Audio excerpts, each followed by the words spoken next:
Good morning, my dear final year English literature students. We meet after a long vacation. Usually, we meet in our traditional classroom, but this time online. We all know that we are moving through a post COVID phase where we should be ready for all these adjustments, hence the need of online classes. And this year, I will be teaching you Indian writing in English. That is a prescribed core text for the final year students. Actually, you have four core papers since this is my introductory class. I am giving you an outline of what you have to study in my paper, and again I will mention the other papers that you will be doing this year. You have four core papers. One is Indian writing in English, then you have the language and linguistic paper, then informatics, and the fourth one, methodology of literature. In addition to these four core papers, you have an optional paper that is the open course where you can select the subject from other departments. Other departments will be offering their courses, open courses, and you can make a selection. That is the fifth paper. And at present, we teachers are handling the four core papers. And I will be doing Indian writing in English. I am sure that you haven't seen the text so far. You are not familiar with my text also. And so I don't know whether it is available in the local shops. But however, I will tell you about the contents of the text. Actually, the prescribed text is titled Indian Blossoms. It is meant for the fifth semester students of the BA English program of the Calicut University. And actually, in this text, you have three sessions. First of all, you have 6 poems by great Indian writers like Tagore, Sarojini Naidu, Kamala Das, Nissim Ezekiel, A.K. Ramanujan, Sagad Ali Khan. And in addition to these 6 poems, you have a second session. The second session is prose and fiction. And the first prose lesson is by Jawaharlal Nehru. It is actually from one of his famous speeches, A Twist with Destiny. And actually it is a very interesting speech, very popular one. And we usually describe Nehru as the architect of modern India. And this is a speech that he had made in the eve of our independence. And so a very popular speech is there. And then you have an autobiographical sketch by R.K. Narayan. Very interesting, very humorous.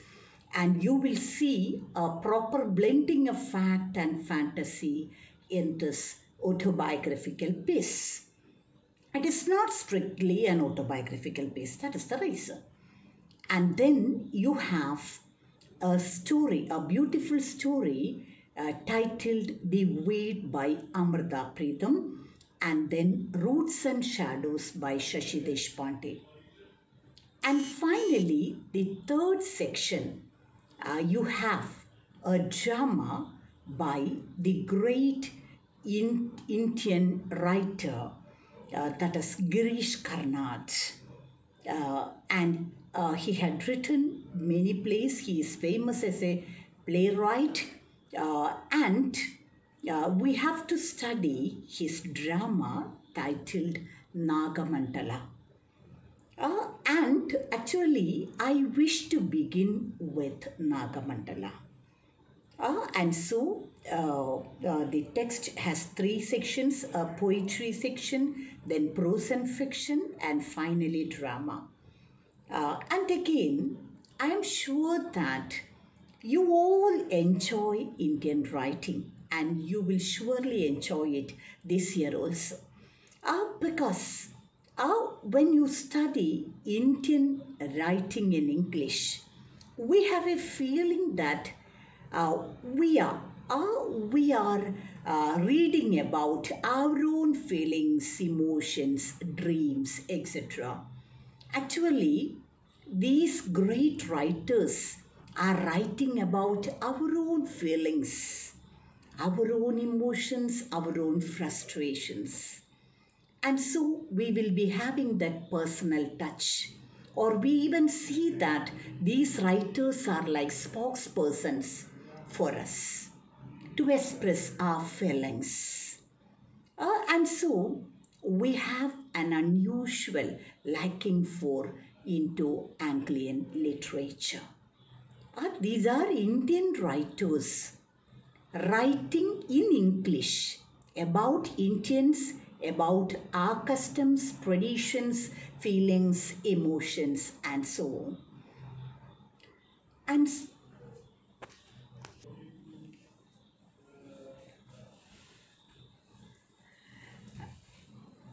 And so, what I have said is that we have a great flair for English literature. And we can see that these great Indian writers, some of them are settled abroad, some of them are professors in foreign universities, but they have a great longing for India and for Indian culture. And they even feel a type of rootlessness in a foreign land.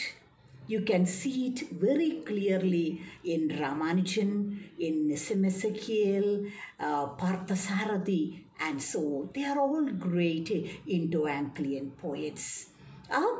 They have to settle abroad for their own personal reasons. They are well settled there. But always you can see that they have an excessive longing for their mother country. Even though they are in a foreign land, physically very comfortable, yet they feel that they should come back to their roots. And so this alienation in a foreign land is beautifully expressed in Indian writing in English. And we have great poets, as I have said earlier, great dramatists, and then good prose writers, good writers of fiction, and so on. And I wish to begin with Girish Karnad. And have you heard the name of Girish Karnad before? Definitely yes, I'm sure. Last year, actually, you may remember that he died last year. Something before I begin with Nagamandala. Actually, I will divide this section. Actually, Nagamandala is a drama that is prescribed for you. It is written by Girish Karnad, and I will be doing 4 or 5 sessions. And I will explain the drama. We will examine it from different angles. We will actually try to understand the characters. We will discuss about the theme. What is the intention of the writer in presenting this story? And so on. And so, before beginning with Nagamandala, Let us say something or let us know something about Girish Karnad. Girish Karnad was born in Maharashtra in 1938. Even when he was a small boy, he had shown unusual interest in drama. As a boy, he used to accompany his father to the nearby theatre, and he had seen almost all the plays staged there. And he had a great love for poetry also.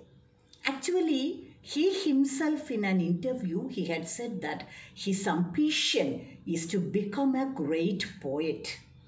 He had attempted poems also, but he is remembered more as a dramatist than as a poet.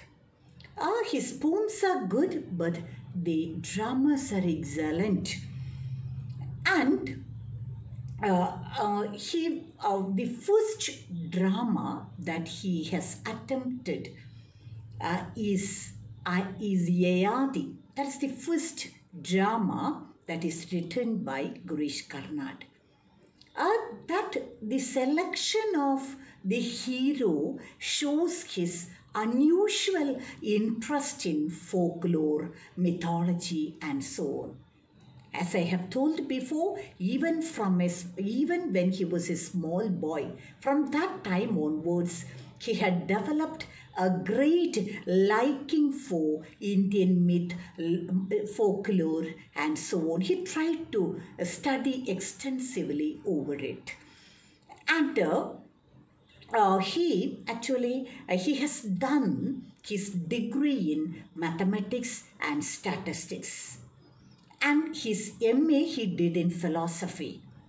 And after completing his MA, he got a full-time job in Oxford University Press. But later he gives it up because he feels that he should become a writer. As I have told earlier, he wanted to write good poems and he wanted to become a great poet, but he became a great dramatist. And again, he had, in all his dramas, you will see his great fascination for Indian mythology, for folklore. You will see that he adapts all these characters and he puts it in the modern context. And he actually talks about the psychological and the philosophical conflicts in the modern man, in the psyche of the modern man. He even talks about the split personality that is very evident in his second drama, Tughlaq. And so he uses the folklore to present the modern issues. And a third drama that he had written is Hayavadana, a man with the head of a horse. Actually, an excellent drama it is. He even uses many conventional, traditional forms usually used in Greek dramas like the chorus, music, mixing up of the human and the non-human. All these things you will see in Hayavadana. And after writing Hayavadana, and when the play was staged, the dramatist became extremely popular.